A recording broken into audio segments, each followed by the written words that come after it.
سیدنا عبداللہ ابن عباس سے مروی ایک روایت ہے، اور یہ حضور علیہ الصلوۃ والسلام کے پاس تہجد کے وقت بھی ہوا کرتے تھے، وضو وغیرہ کا بھی شرف انہیں بعض اوقات نصیب ہوتا تھا۔ فرماتے ہیں کہ رسول پاک صلی اللہ علیہ وآلہ وسلم نے ارشاد فرمایا، نعمتان مغبون فیہما کثیر من الناس الصحۃ والفراغ۔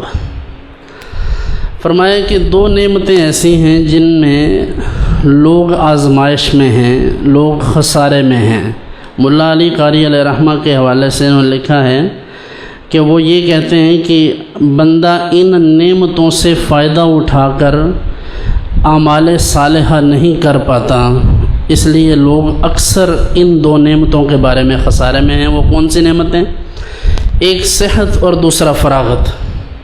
جب بندے کی صحت اچھی ہوتی ہے تو اسے یہ خیال نہیں ہوتا کہ مجھے اللہ کی عبادت کرنی ہے، مجھے اللہ کی بندگی کرنی ہے۔ جب صحت خراب ہوتی ہے تو سوچتا ہے اب اگر صحت مل جائے تو پھر اللہ کی بندگی کا حق ادا کر دوں گا، لیکن پھر وہ نہیں ہوتا۔ اسی طرح فراغت کا حال ہے کہ جب بندہ فارغ ہوتا ہے تو اسے یہ اندازہ ہی نہیں ہوتا کہ میں فارغ ہوں اور میں کوئی اچھا کام کر لوں، لیکن جب اس کے اوپر کام کا بوجھ بڑھتا ہے، جیسے ملازم لوگ ڈیوٹی کرتے ہیں تو آپ ان سے پوچھ سکتے ہیں کہ ملازمت کیا چیز ہے۔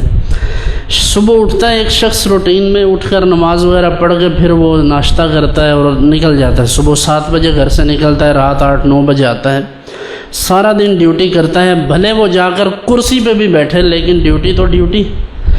تو اب وہ شخص فراغت نہیں پاتا، وہ اپنی ڈیوٹی پر ہے، اسے یہ مشکل ہوتا ہے کہ وہ عبادات کرے، جا کر باقاعدہ کثرت سے نوافل پڑھے، صدقہ و خیرات کرے یا بندوں کی خدمت کرے۔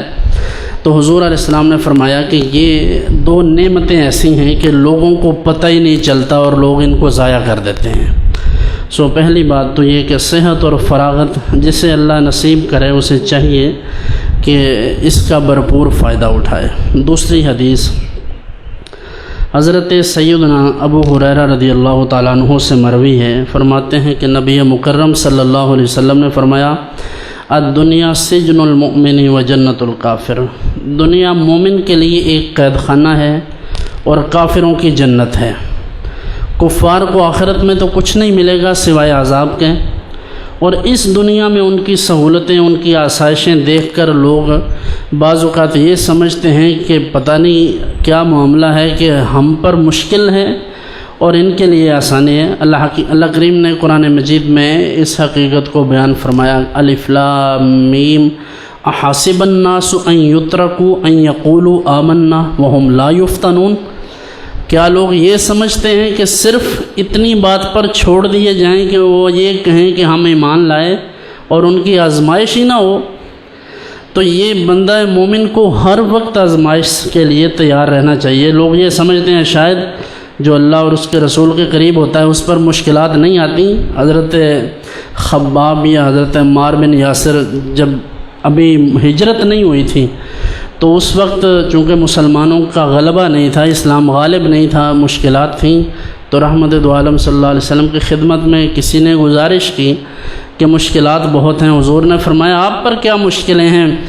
پچھلے نبیوں کا تو یہ حال تھا کہ لوگوں نے ان کو آروں میں رکھ کر چیر دیا، وہ پھر بھی اللہ کی بندگی سے پیچھے نہیں ہٹے، اللہ کی توحید کا اقرار کیا، اللہ کا نام لیا اور جو اللہ کا دین تھا اس کو بلند کیا۔ تو آپ پر کیا مشکلیں آئیں؟ لیکن وہ مشکل کم نہیں ہے۔ حضرت عمر فاروق نے ایک دفعہ کہا تھا نا حضرت خباب سے کہ ذرا بتائیں تو کیا حوال تھے، تو انہوں نے کہا میری پیٹھ دیکھیں، کمر دکھائی تو نشان پڑے ہوئے تھے۔ وہ کہتے ہیں کہ مجھے میرے مالک نے میرا یہ حال کیا کہ کوئلے جلا کر ان کے اوپر میری کمر کو رکھتا تھا، اتنی چربی نکلتی کہ کوئلے بجھ جاتے تھے، اور پھر مجھ سے یہ کہا جاتا تھا کہ اب کہو کہ اللہ کے علاوہ کوئی معبود ہے؟ یہ جو بتانے وہاں پہ پڑے ہوئے تھے معبود، ان کے جو سمجھتے تھے کہ ان کو سجدہ کرنا ہے علیحدہ علیحدہ، پھر ان میں کوئی ہوا کا بت ہے، کوئی مشکلات آسان کرنے والا، کوئی بچے دینے والا، تو وہ کہتے تھے اب ان کو مانو، تو وہ کہتے تھے نہیں، لا الہ الا اللہ محمد الرسول اللہ صلی اللہ علیہ وسلم۔